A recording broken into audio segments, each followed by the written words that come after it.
Breaking news, China, wala rin palang kakayahan na tapatan ang kalidad ng mga gamot mula sa US. Kaya naman dahil dito ay pinalalaya na rin ng China mula sa 125% tariff ang produktong pharmaceutical mula sa US.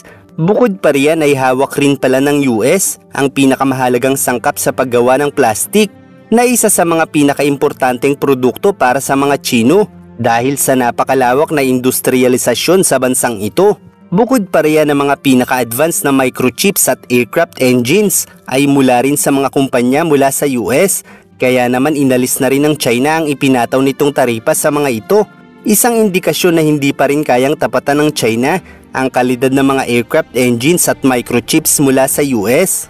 At bagamat nakabibili ang China ng mga microchips at jet engines mula sa US, ay mahigpit rin namang ipinagbabawal ng US ang pagbebenta sa China ng mga pinaka-advanced na klase ng mga ito, gaya na lamang ng mga pinaka-advanced na microchips tulad ng Nvidia A100 at mga jet engines na F119 at F135 na makikita sa F-22 Raptor at F-35 Lightning II ng US, at sa halip ang mga microchips at aircraft engines na ibinibenta lamang ng US sa China ay ang mga commercial type lamang, gaya ng mga microchips na ginagamit sa mga computers na kadalasan para sa opisina, gaming platform at iba't ibang gadgets tulad ng mobile phone.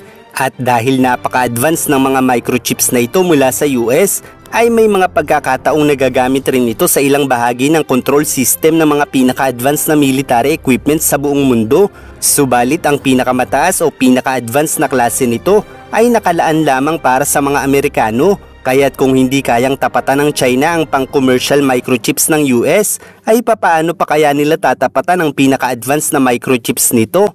Kung saan ang Huawei mula sa China ang isa sa pinaka-advanced na gumagawa ng pinaka-advanced na microchips designs para sa mga Chino, subalit kahit ang mas mababang klase ng Nvidia ay hindi matapatan nito, kaya't patuloy silang namimili sa mga Amerikano at iniaalis ang 125% tariff na ipinataw dito.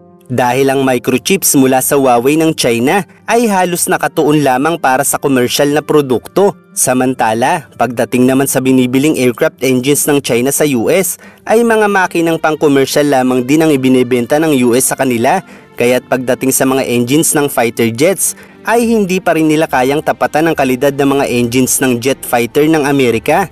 Bukod pa riyan ang ethane na ini-import ng China mula sa US ay hindi rin kayang bitawan ng China, dahil ang US lamang halos ang may kakayahang mag-export ng produktong ito para sa China.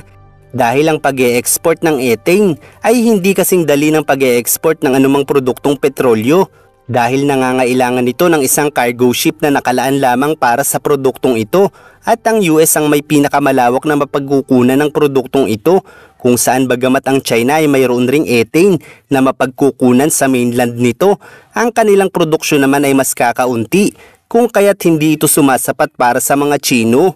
Ang ethane kasi ay ginagawang ethylene na ginagamit sa paggawa ng mga plastik, bote at synthetic rubber at marami pang iba. At dahil sa lawak ng industrialisasyon ng China ay napakahalaga sa kanila ng produktong ito para sa halos lahat ng kanilang mga produkto, gaya ng plastic bag, plastic bottle, food containers, gaya ng styro o plastic, paglikha ng tubo gawa sa plastic para sa tubig o drainage. Ginagamit din ito sa paglikha ng wire coatings, packaging materials, household items gaya ng balde, tabo, planggana, storage boxes, at marami pang iba. Kaya't napakahalaga ng produktong ito para sa China. Kaya't kung titigil sila sa pagbili nito mula sa US, ay mas maraming produksyon pa sa China ang maaaring magsara. Dahil nga mas kakaunting ethane lang ang kayang i-produce ng China. At bukod pa riyan, kahit kilala ang China sa larangan ng medisina, ay hindi rin nila kayang tapatan ang pagiging mas advanced ng US para sa mga kagamitang pang-medisina, kabilang na ang matataas na kalidad na uri ng mga gamot. Dahil ang mga gamot mula sa US ay kilala sa matataas na kalidad at safety standards, at hindi ito madaling nagagaya ng China dahil sa kanilang advanced na teknolohiya at innovative na mga treatment. Pangalawa, Maraming mga gamot mula sa US ang may patents. Ibig sabihin ay protektado sila at hindi basta-basta pwedeng gayahin. Bukod pa rito, ang US ay may malalaking research institutions na patuloy na nag-i-invest sa pagtuklas ng mga bagong gamot. Kaya naman maraming bagong solusyon ang unang lumalabas sa US. Kaya't sa kabila ng mabilis na pag-unlad ng pharmaceutical industry sa China, ay mahihirapan pa rin silang gayahin agad ang mga high-end na gamot mula sa US at hindi rin lingid sa kaalaman ng lahat na napakaraming peking produkto mula sa China. Kaya't mas umaasa sila mula sa produkto ng US pagdating sa medisina. Ganito katindi ang pagdepende ng China mula sa US, subalit dahil mas maraming produktong naibebenta ang China at mas malawak ang mga pangkomersyal na produksyon nila, ay marami ang nag-iisip na mas advanced na sa US ang China. Subalit kung uunawain nating mabuti, ang mga pinakaimportanteng produkto ay hawak pa rin ng US, kaya't sa madaling salita, ang US at ibang mga bansa ay makakasurvive kahit wala ang produkto ng China, gaya ng mga laruan, appliances at iba pa. Subalit maraming bansa ang hindi makakasurvive kung wala ang mga pharmaceutical equipments at medicines mula sa US at wala ring makatatapat sa lakas ng US pagdating sa militarisasyon.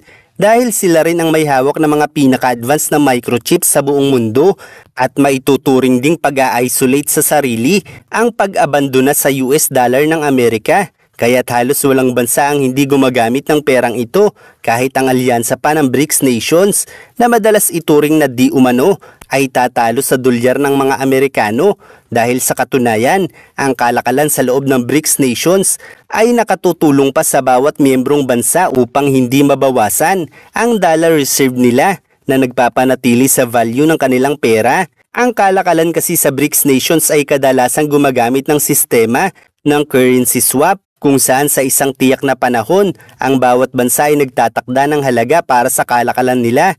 Halimbawa sa pagitan ng India at China, sila halimbawa ay nagtatakda ng $1 billion na halaga ng kani-kanilang pera na ipahihiram sa bawat banking institutions nila, kung saan ang mga perang ito ang kanilang ginagamit sa bawat kalakalan na napag-usapan nila.